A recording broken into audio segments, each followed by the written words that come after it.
Welcome to the Protector of Earth podcast. My name is Madison Tullis, and I will be reading a chapter from my Protector of Earth series. There will be many characters throughout the series, so at the beginning of each episode, I will give you a list of who will make an appearance in this episode and a brief description of who they are. Disclaimer: these stories are fictional, and any relation to outside person or peoples is a coincidence, and there is no relation to them. There are also many facts that are scientifically true according to research. Characters in this episode are as included: Camilla, the narrator, the main character, and the Princess of Creatona. King and Queen of Creatona, parents to Camilla. What if the greatest person ever had no story told? What if Albert Einstein, Marie Curie, or Thomas Edison never had their stories told? What if we had never obtained any of their research? Well, without these people, our lives may never have been the same. But your view on how everything works and how everything is may soon change once you hear my story. I am the protector of Earth, but I am an alien to it. This is my story, which starts around 8.92 billion years ago. And yes, it is billions of years ago. I was once a princess on the planet Creatona. This planet is unheard of, as it is 200 billion light years away from Earth, and the closest known universe is around 13.3 billion light years away. But Creatona was an advanced society. We had cracked a way to live for longer, just not forever. The people there lived happily, knowing they wouldn't have to worry about dying for at least another 1,000 years. Or so they thought. We were in a crisis, an energy crisis. Our energy source was being depleted, and fast. We would have run out if it had not been for many scientists, including myself, that were working on a new energy source using the blue star that surrounded our planet. But it had been proving more difficult than we had first envisioned. Trying to get to the surface of the planet was our main and first obstacle. There were 2,000 miles of crust between us and the surface of the planet. And yes, we did live underground, but if we lived on the surface, we would be burned to a crisp or suffocating from dust. But funds were on our side, and my parents were quite supportive of not dying, because, well, they are the king and queen. My father, the king of Creatona, was good and generous to people's faces, but not so much to their backs. My mother, on the other hand, was like the softest, most sweet teddy bear on the entire planet. She would give anyone a hug at any time. And then there was me, the princess and only heir to the throne. My name is Camilla Lilac, which means little deceiving flower. More of a reflection on the king, but I'm getting ahead of myself. But first, a word from our sponsors. Do you dislike extreme cold weather and extremely hot weather? Do you prefer to stay at a temperature where you can wear both long and short-sleeved items? Well, look no further than springtime.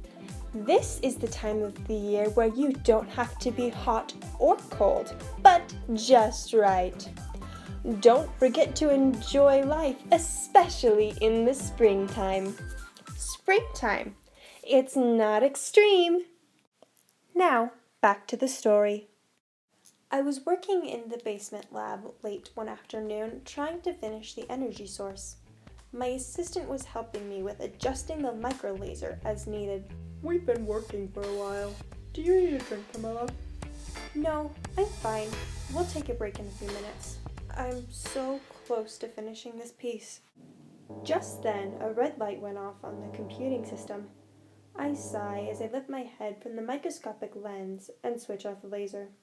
I take off my goggles, then look at the system. We're out of space. On the drive. Again? We just switched it out. Actually, that was 4 hours ago.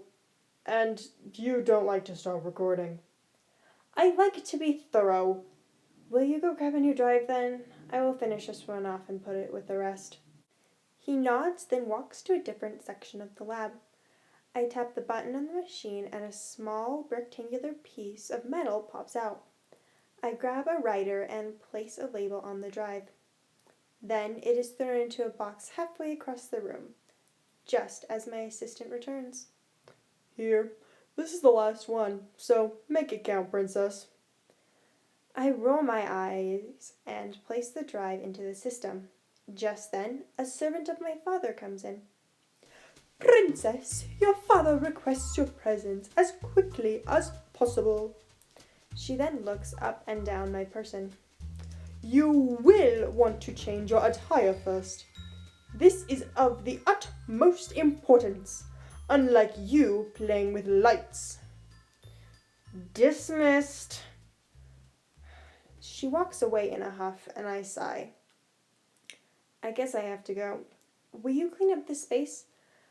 Just don't mess with the laser or its settings. I can do that. Good luck with your father. Thanks. I need more luck than you know.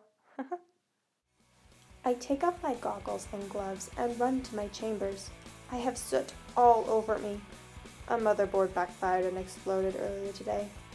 So, I sanitize myself and don my loose white robe and my golden headpiece. I then ran to the main hall and approached my father. Father, you requested me? Yes, we must hurry though. Walk with me to your cruiser. What's going on? The council is having the younger members of each family come together to discuss a possible peace treaty between the many planets. You are the only member of the House of Ak, so you are going. It will take place at the asteroid belt near the edge of the Almedron galaxy. But isn't that highly dangerous? Something is bound to explode or implode any day now. A flustered look crossed his face, but it soon disappeared. It has already exploded and is stable now. Why wasn't I notified? We approach the docking station and my cruiser is prepared. Can I say goodbye to Mother? Shouldn't she be here to see me off? She is in a diplomatic gathering. She says sorry for not being here. Okay. This journey is only a couple of light years, right? Something like that. He states this as I get into the cruiser and am buckled in. No cryosleep, right? Nope. His expression then changed. It went from stoic to dark and evil. His eyes glimmered with hateful joy. I then tried to get out of the cruiser, but it starts to take off. A mechanical arm then comes out with a needle on the end of it. I tried to swat it away and shut it down, but it moved quickly, and everything faded to black as my body fell into cryosleep. I was jolted awake by the immense shaking of my cruiser. I looked out the main window and saw nothing but blackness. Then, a small light appeared and grew larger. It was followed by a large bang, but it was too late to turn around. I was enveloped by the light and stripped of consciousness. thank you for listening to the first episode of the Protector of Earth podcast. Join us next week for the next episode. We thank you so much for joining us, and we will see you next time.